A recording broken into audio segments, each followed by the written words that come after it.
शिव जी की महिमा। भोलेनाथ और किसान की भक्ति। बहुत समय पहले की बात है। एक छोटे से गांव में एक गरीब किसान रहता था। वह शिव भक्त था और रोज सच्चे मन से भगवान भोलेनाथ की पूजा करता था। हालांकि उसके पास ज़्यादा धन संपत्ति नहीं थी, फिर भी वह बड़े प्रेम से भगवान शिव को जल चढ़ाता और बेलपत्र अर्पित करता था।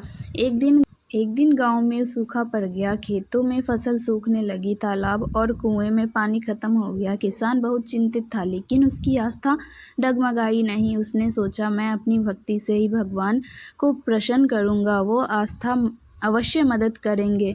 वह हर दिन शिव मंदिर जाता और अपनी अंतिम बची हुई पानी का मटका के शिवलिंग पर जल चढ़ाता। गांव के लोग उसे मूर्ख समझते और कहते, जब तुम्हारे पास पीने का पानी नहीं है तो इसे भगवान पर क्यों चढ़ा रहे हो। लेकिन किसान अडिग रहा।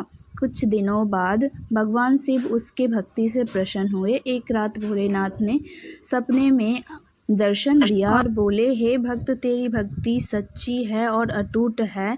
कल सुबह उठकर अपने खेत में जाओ, वहाँ तुम्हें मेरी कृपा का प्रमाण मिलेगा। सुबह होते ही किसान खेत पहुँचा और आश्चर्यचकित रह गया। उसे के खेत में एक जल का स्रोत फूट पड़ा था। धीरे धीरे वह स्रोत एक छोटे तालाब बन गया, जिससे पूरे गांव की प्यास बुझने लगी। इस गांव के लोगों को भी चमत्कार देखकर आश्चर्य रह गए और समझ गए कि सच्ची श्रद्धा और भक्ति से भगवान प्रसन्न होते हैं।